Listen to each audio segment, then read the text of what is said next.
Well, good morning, everybody. How are you doing? You're all being very relational. It's lovely. Now, I've got to tell you, I've been warned not to lean on this table because the top of it might come off. So I probably won't remember that. So when I collapse halfway down, can just kind of cheer me on and I'll get back up and carry on as if nothing had happened. But this morning, I would love to take you back. I'd love to take you way back, right to the beginning of all things, right to the start, where we read in Genesis about the account of God creating the whole world. And when we read that account, we hear this little phrase, which is, then God saw that it was good. So when he creates the earth and the seas, it says, and God saw that it was good. And when he creates the sun and moon, and God saw that it was good.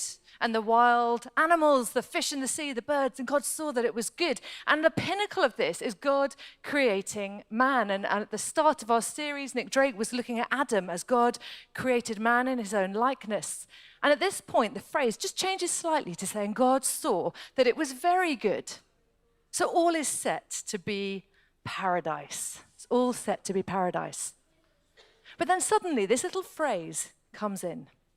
It is not good. It is not good. There's a problem in paradise.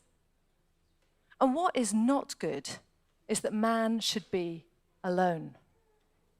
So the very first problem in the whole of history is not in fact sin, but loneliness.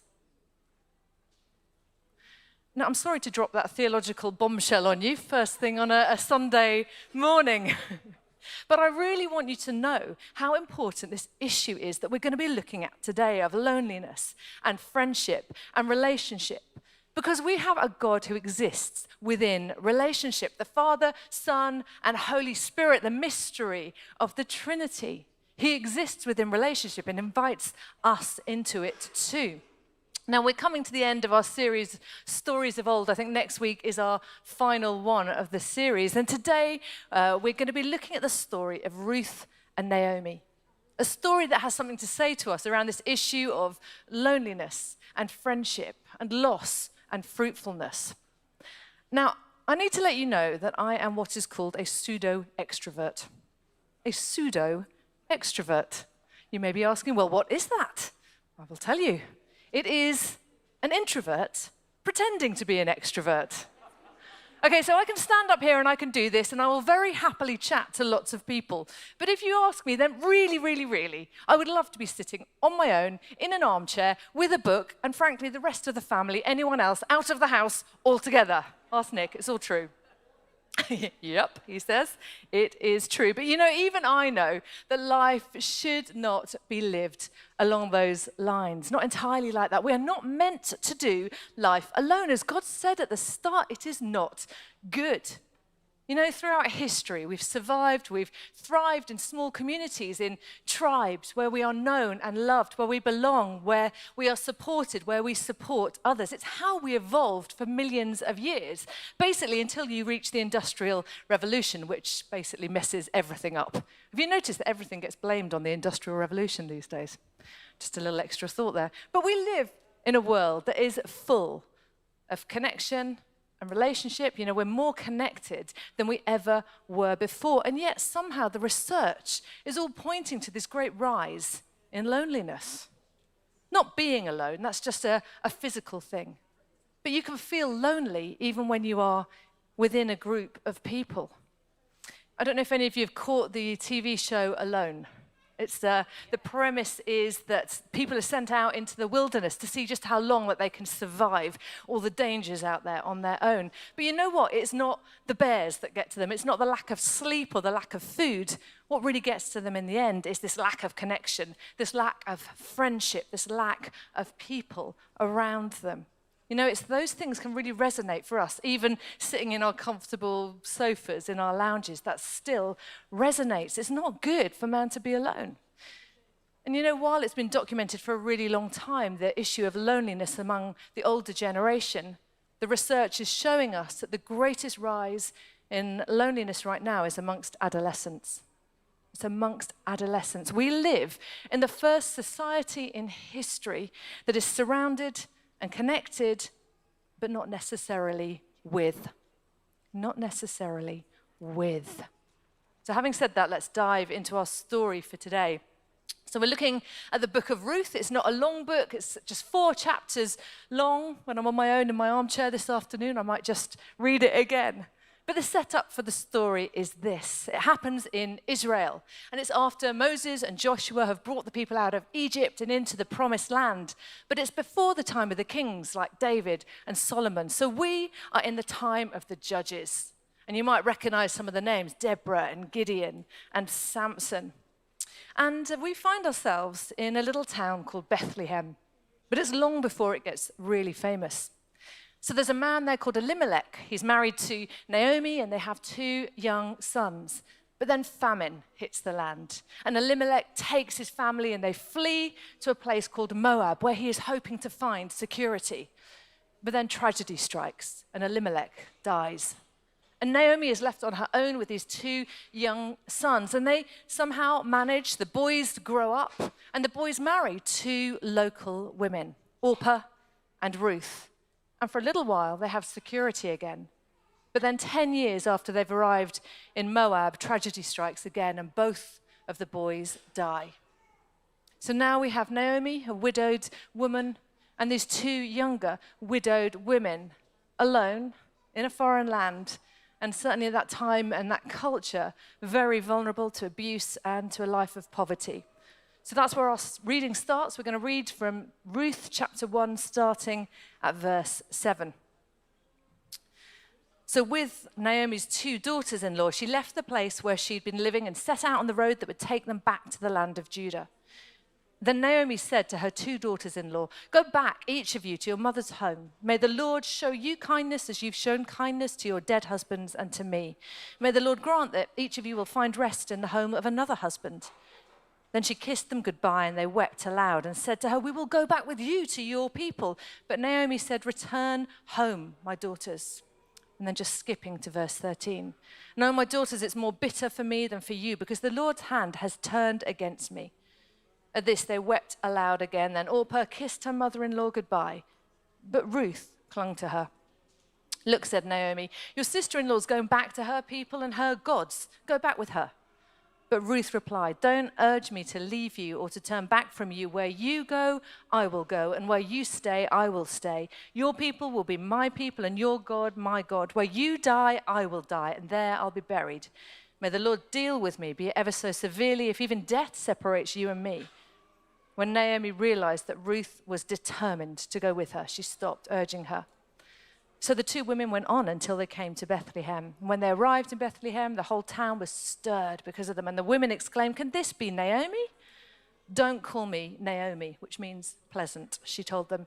"Call me Mara," which means bitter, because the Almighty has made my life very bitter. I went away full, but the Lord's brought me back empty. Why call me Naomi? The Lord's afflicted me. The Almighty has brought misfortune upon me. So Naomi returned from Moab, accompanied by Ruth the Moabite, her daughter-in-law, arriving in Bethlehem as the barley harvest was beginning. Now that is almost like the trailer for the film. That is just the start. You know, the story is really just getting going. And lots of you will know the story of Ruth. Ruth, who decides to go out and find wheat on the edge of a field to feed the both of them. As it turns out, this field is owned by a man called Boaz. And as it turns out, Boaz is what is called a kinsman redeemer for Naomi and her family. And a kinsman redeemer could step in the case of bereavement to a family member. And then Naomi gives Ruth what can only be called some very prescriptive dating advice. And after a few twists and turns, Boaz and Ruth end up together, happily ever after, and married.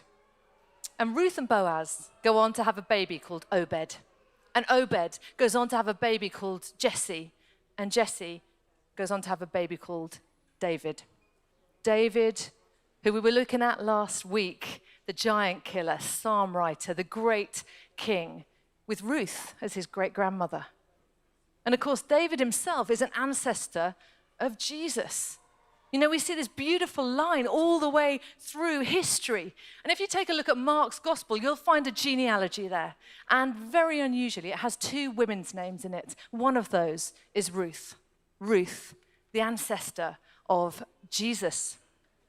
So this whole story leading towards eventually the birth of Jesus is rooted and it's founded on the friendship between these 2 women. You know, if Ruth had chosen to walk away and go back to her homeland with Orpah, and nobody would have blamed her, by the way, or if Naomi had refused her friendship and just said, no, I just don't want you to come with me, it would have been a totally different story. You know, God uses their friendship for transformation, for inspiration, and for fruitfulness for both of them. And all these years later, for us, all the way through that line, their friendship affects us. And I'm wondering right now, who's the Ruth to your Naomi?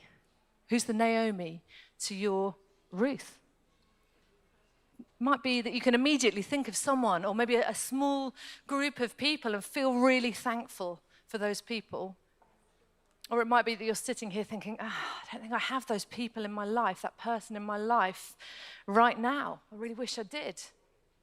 You might have moved into the area recently, joined Gas Street recently, and still be trying to work out what friendship looks like here. Or you might be navigating some really tricky things with friendship.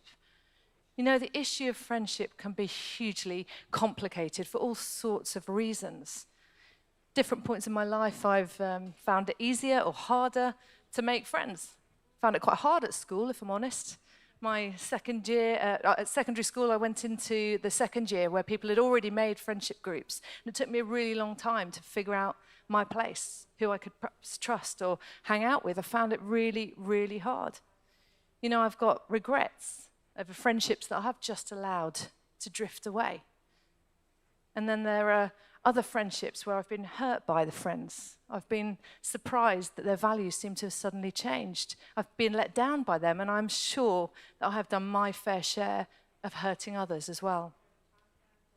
You know, when we're kids, it seems pretty straightforward to make friends. You know, hey, I'm 6, you're 6, let's be friends. I mean, you can try that. I'm 42, you're 42, let's be friends. Not saying I'm 42, by the way.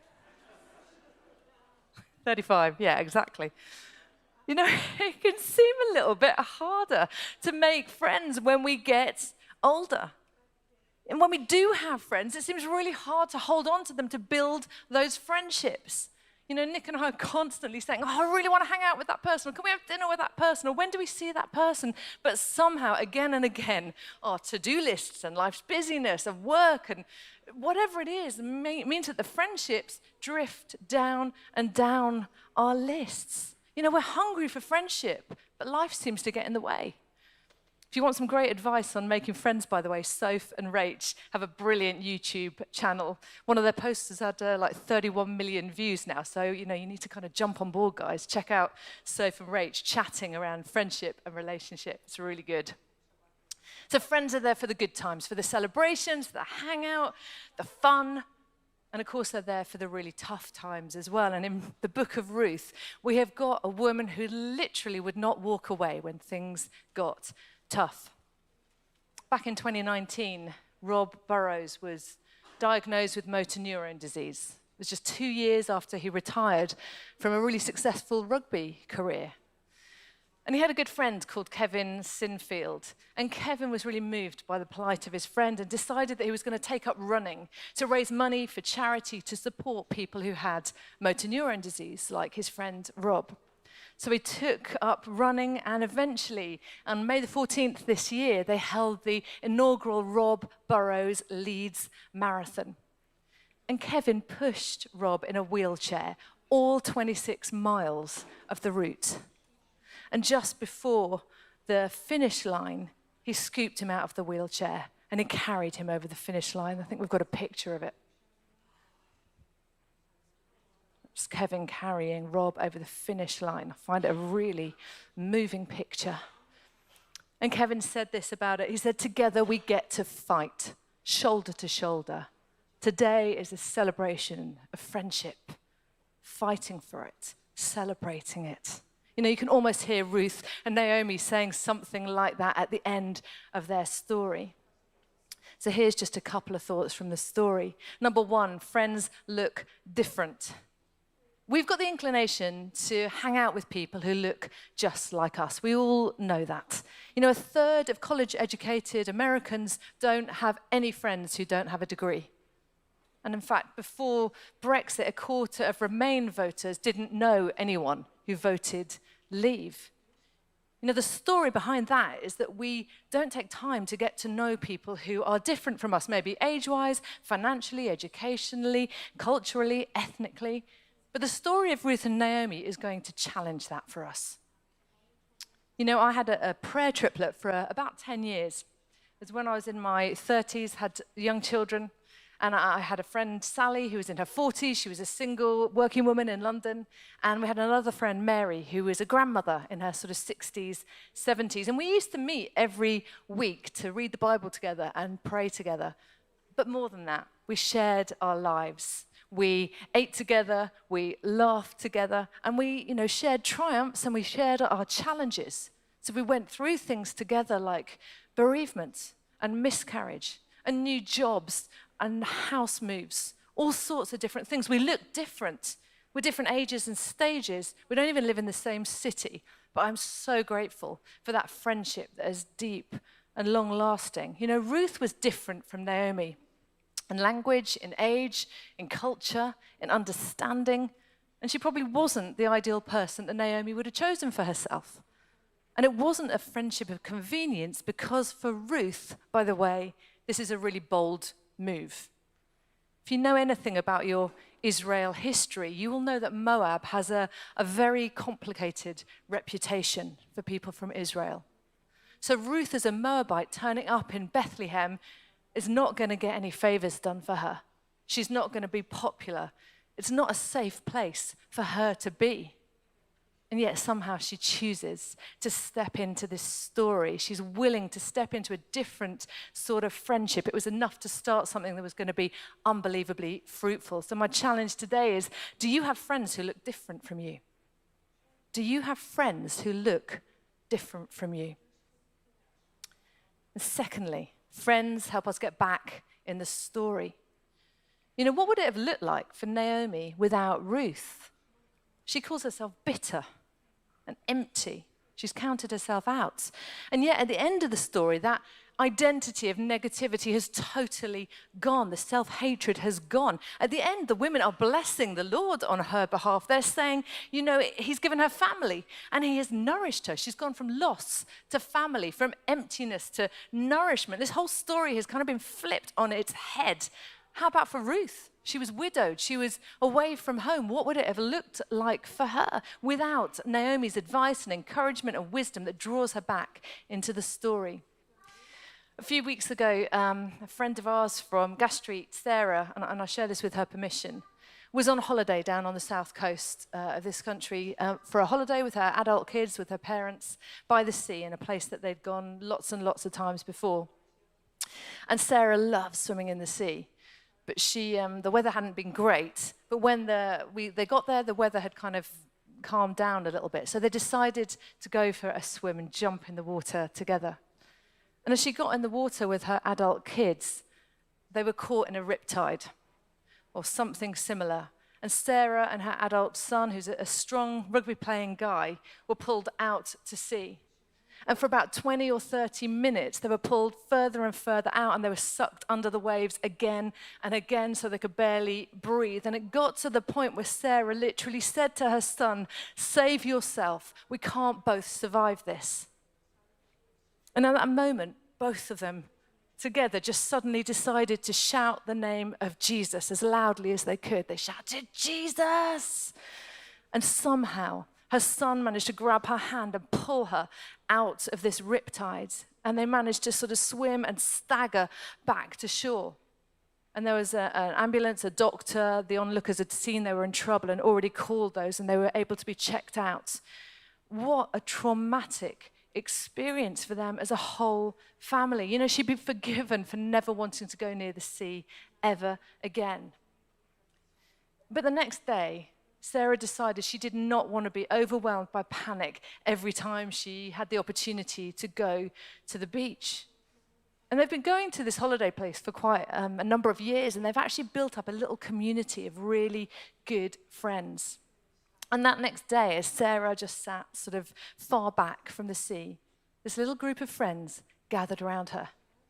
And they were determined that Sarah should not be robbed of her joy of swimming in the sea.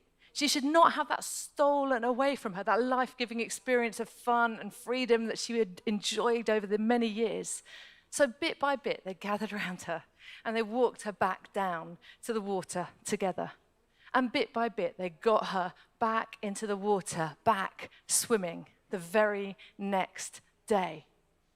That's the power of friendship, drawing us back into the story. And you know what? It reminds me of that verse in John 10:10 where Jesus says, the thief comes only to steal and kill and destroy. I've come that they might have life and have it to the full. What does that look like in terms of our friendships? In fact, could it be that it's a tactic of the enemy to keep us isolated and separate and busy? Do we take our friendships seriously enough? Because I believe that our friendships can draw us back into the story. Then thirdly, church is an amazing place to make friends. Ruth and Naomi clearly didn't meet in a church building. They didn't have them then. But they were part of a faith community. And we read that passionate speech that Ruth makes, where you go, I will go. Where you die, I will die. You know, it's got to be up there with one of the top 10 speeches, hasn't it? It's a classic. But there's a key line in it. Your God will be my God. Amongst all their differences, Ruth chooses to live within and share Naomi's faith framework, to fully step into trusting God, into that faith community. You know, we've talked about friends being different, but often we do need something in common. And of course, here, if you would call yourself a Jesus follower, you've got one crucial thing in common, and that is... Oh, guys, it's always the answer, right? And it really, really is the answer. So let's try that again. We've got one thing in common, and that is? Yeah, there we go. Very good. You know, this is a room stuffed full of with people primed and ready to be your friend.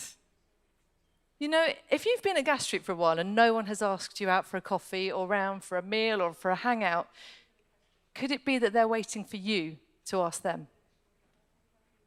Could be.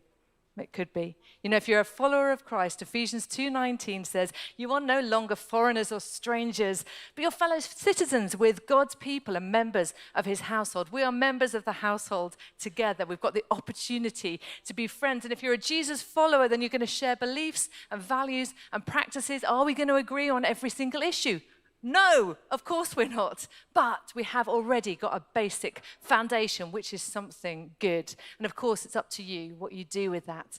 But you might want to be thinking about who do you want to connect with? Who might you invite out for a coffee or for a little hangout of some variety? At the start of our story today, Naomi believes that God has abandoned her. And this comes to our fourth point. God is our friend. And Naomi says this. She says, the Lord's turned against me. The Lord's dealt bitterly with me. The Lord's brought me back empty. The Lord's dealt harshly with me. The Almighty has brought calamity upon me. You know, she is so lost and disconnected and hurt that she is seeing God as part of the problem, not part of the solution. And who hasn't said, or at least been tempted to think, God, why do you hate me so much?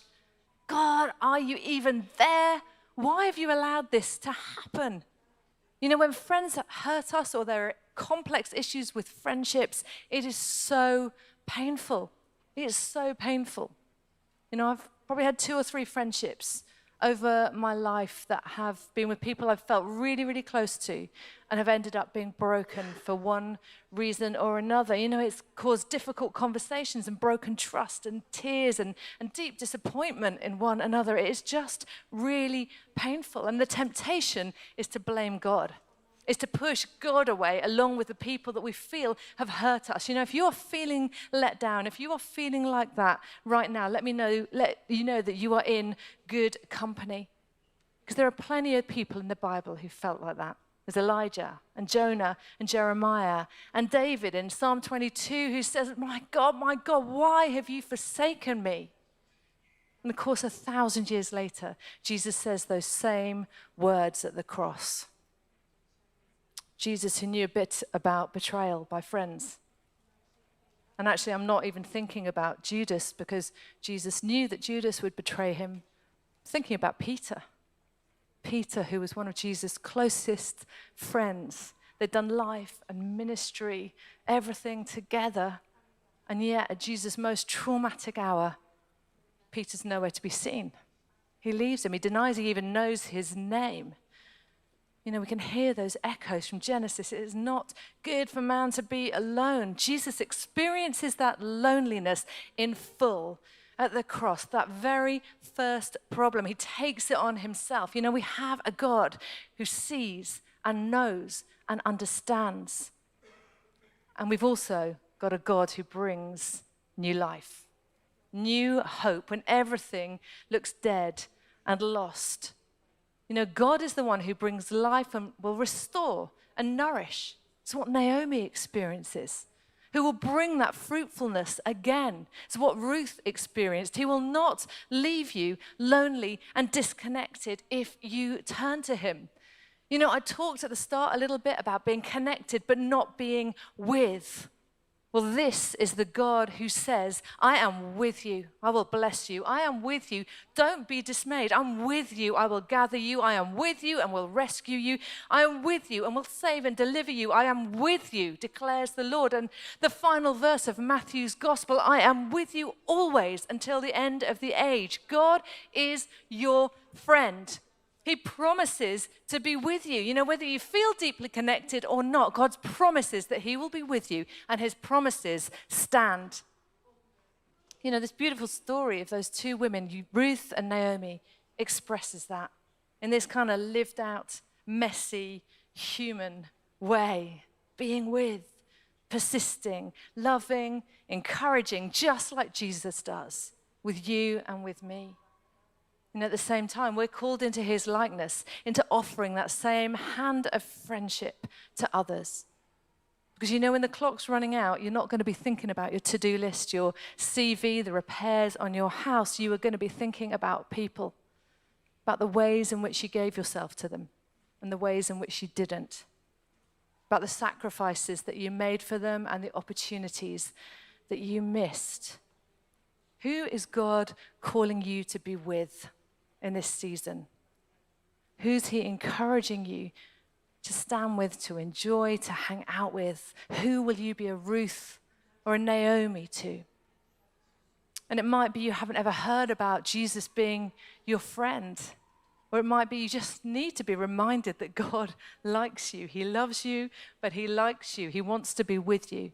And if that's you, then hear these words from Jesus in John 15. That says, I no longer call you servants, because a servant doesn't know his master's business. Instead, I have called you friends. For everything that I learned from my Father, I have made known to you. Now, one of the ways that we know that Jesus is our friend is through remembering what he did for us on the cross. And we're going to have a chance to respond now. Nick's going to come up and lead us in communion, where with that physical act, we can just remind ourselves what Jesus did for us. Remind us how much he loves us, how his hand of friendship is extended out to us. So if you're able, would you like to stand together? We're just going to pray before we move into communion.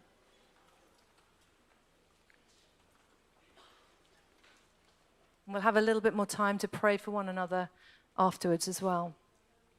But Heavenly Father, we thank you that you eternally offer that hand of friendship to each of us, that you promise to be with us in everything.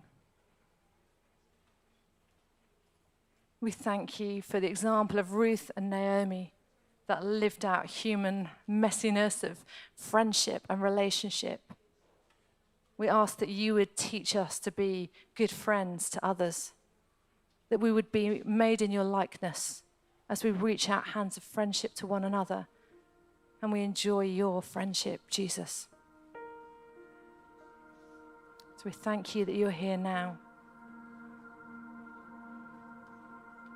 Thank you for this opportunity to take communion with one another and know that we're members together of God's household. Amen.